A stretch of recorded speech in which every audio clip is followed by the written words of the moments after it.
రోమీయులకు రాసిన పత్రిక 12వ అధ్యాయము 12వ వచనము. నిరీక్షణ గలవారై సంతోషించుచు, శ్రమయందు ఓర్పు గలవారై ప్రార్థనయందు పట్టుదల కలిగిండుడి. ఆమేన్. చిన్న ప్రార్థన చేసుకుని వాక్య దేవుని ముందు కొనసాగుదాం. కృపా సత్య సంపూర్ణుడైన మా దైవమా, ప్రభు అయిన యేసు క్రీస్తు నామం పేరట మీ కొందనాలు స్తోత్రాలు చెల్లిస్తున్నాను. ప్రభువా, జీవాధిపతి నీకు స్తోత్రాలు, సర్వాధికారి నీకే కృతజ్ఞతాస్తుతులు చెల్లిస్తున్నాను. ప్రభువా, నన్ను నీ స్వాధీనంలోకి తెచ్చుకుంటున్నందుకు మీకు స్తోత్రాలు.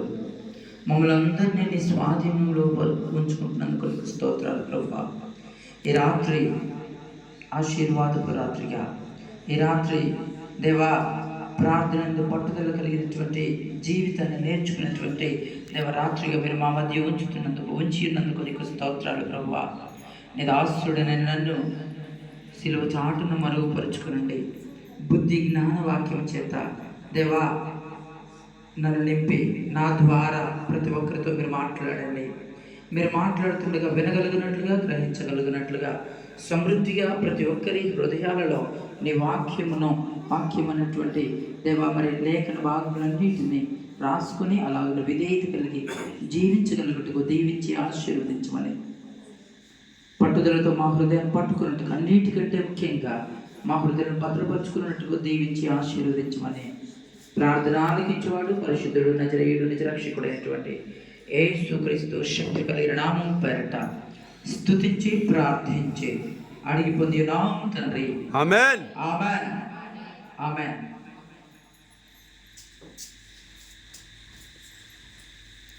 మనందరము ఒక నిరీక్షణతో ఎదురు చూస్తూ ఉన్నాం.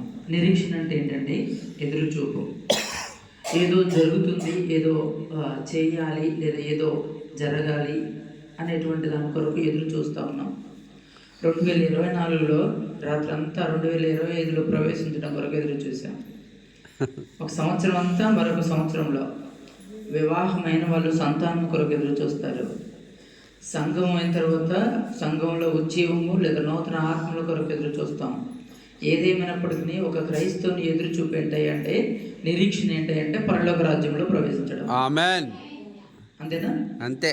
ఒక క్రైస్తవుడు ఎవరైనా సరే క్రీస్తును అంగీకరించినటువంటి వారి నిరీక్షణ పరలోక రాజ్యంలో ప్రవేశించటము. అయితే ఇందులో పరలోక రాజ్యం అనగానే అంత సింపుల్గా వచ్చేది ఏం కాదు. శ్రమలు ఖచ్చితంగా ఉంటాయి. నిందలు, అవమానాలు, కష్టాలు క్రైస్తవ జీవితానికి ఖచ్చితంగా ఉంటాయి. శ్రమ లేదు, నింద లేదు, అవమానం లేదు అనేది కాదు క్రైస్తవ జీవితం. ఇకపోతే ప్రార్థనలు ఎందుకు మనం పట్టుదల కలిగి ఉండాలి. ఈ 3 విషయాలను సింపుల్గా కొద్దిమంది జీవితాల్లో నుండి మనం నేర్చుకుందాం.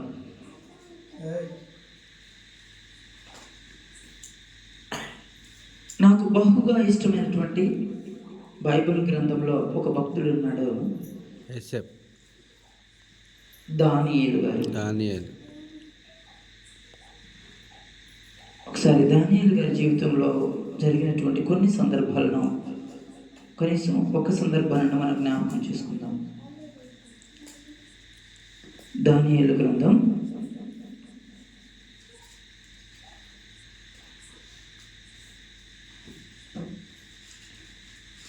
'దానియేలు అనేటువంటి మాటకు అర్థం ఏంటంటే న్యాయాధిపతి.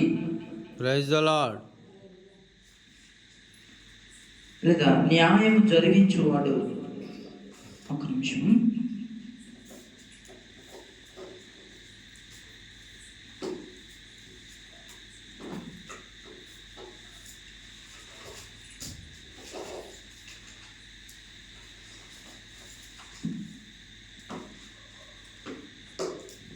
దానియేలు అనేటువంటి భక్తుడు పూర్వం 606వ సంవత్సరంలో బబులోనికి బానిసగా వచ్చాడు. బబులోను ప్రజలందరినీ బానిసలుగా తీసుకొచ్చినటువంటి సంవత్సరము క్రీస్తు పూర్వము 606 సంవత్సరంలో ఆ బానిసలుగా వచ్చినప్పుడు ఎంత వయసు కలిగి ఉన్నాడు అంటే దానియేలు గారు 16 సంవత్సరాల వయస్సు. ఎంత? 16 సంవత్సరాల వయస్సు. ఈ 16 సంవత్సరాల వయసులో అతనుకున్నటువంటి స్నేహితులు ప్రార్థనాపరులు. మనకున్నటువంటి స్నేహితులు ఎలాంటి వారు అనేది మనం ఒకసారి పరిశీలన చేసుకోవాలా. ప్రార్థనాపరులతో మంచి సహవాసం కలిగినటువంటి వ్యక్తి. ఇకపోతే ఈయన ప్రార్థనా జీవితం ఎలాగుండేది అంటే, ఎన్ని సంవత్సరాలుగా ఆయన ప్రార్థనలు గడిపాడు అంటే, క్రీస్తు పూర్వము 549వ సంవత్సరంలో అతను బహుగా శోధింపబడి శ్రమల పాలు చేయబడి సింహాల బోన్లో వేయబడ్డప్పుడు ఆయన ప్రార్థన జీవితాన్ని ఎలాగ కొనసాగించాడో మనకు అర్థమవుతా ఉంది అక్కడ. ఆమేన్. 16 సంవత్సరాల వయసు నుంచి 83 సంవత్సరాల వయసులో కష్టం వచ్చినప్పటికీ కూడాను మోకాళ్ళ ప్రార్థన ఆయన మరవలేదు. ఆమేన్. దేవునికి 3 మార్లు ప్రార్థన చేయడం ఆయన మరవలేదు.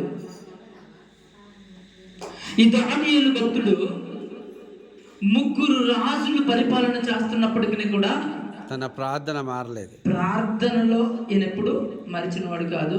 ఈయన ప్రధానమంత్రి స్థానాన్ని కూడా పోగొట్టుకోలేదు. ఆమేన్. 3 రాజులు మారారు కానీ ప్రధానమంత్రి మారలా. ఇతని గురించి మనం వింటా ఉన్నప్పుడు దానియేలు గ్రంథం 6వ అధ్యాయంలో 123 మంది, మొత్తం 125 మంది అధిపతులు, 3 ప్రధానులు, ఆ 3లో ఒక్కడు అతి ముఖ్యుడు. ఆమేన్. 123 మందిలో ప్రాముఖ్యమైన వ్యక్తిగా ఉన్నాడు ఒక రాజ్యంలో. అయితే బానిసగా తీసుకొచ్చారు అక్కడికి. బానిస ప్రధానమంత్రిగా ఏలుబడి చేశాడు. ఆమేన్. వెనకాల ప్రార్థన ఉండబట్టి, జీవితంలో ప్రార్థన ఉండబట్టి, నిరీక్షణతో బానిసత్వపు జీవితంలో నేనున్నాను అనుకొని అదే బానిసంలో అతను లేడు. చివరికి అతను ఓ ఉన్నతమైన స్థానంలో బానిసలుగా తీసుకొచ్చిన వారిని కూడా పరిపాలన చేసే స్థానంలోనికి ఎదిగాడు. ఇకపోతే ఇతని జీవితం అంతా కూడా అతి శ్రేష్టమైన బుద్ధి గలవాడుగా కనపడ్డాడు. ఎలాగున్నది బుద్ధి? అతి శ్రేష్టమైన బుద్ధి గలవాడు, నమ్మకమైనటువంటి దేవుని సేవకుడు. 3వ లక్షణం అతి ముఖ్యమైనది, లోపము లేనటువంటి భక్తి గలవాడు. ఆమేన్. ఎలాంటి పరిస్థితుల్లో కూడా ఇతరుల లోపము 122 మంది కుటుంబాలు లోపం కనిపెట్టాలని ప్రయత్నం చేసినప్పటికీ ఎక్కడా లోపం కనపాల. ఎంతమంది? 122 కుటుంబాలు ఇతనిలో ఏ ఒక్క లోపమైన కనపడుద్దేమో అని ప్రయత్నాలు చేసినప్పటికీ ఒక్క లోపం కూడా తనలో కనపడలా. దేవుడు మనతో మాట్లాడుతూ ఉన్నాడు. మనము నిరీక్షణతో పరలోక రాజ్యం చేయాలనుకుంటున్నాం కదా. పరలోక రాజ్యంలో లోపం లేనటువంటి భక్తి పరులకి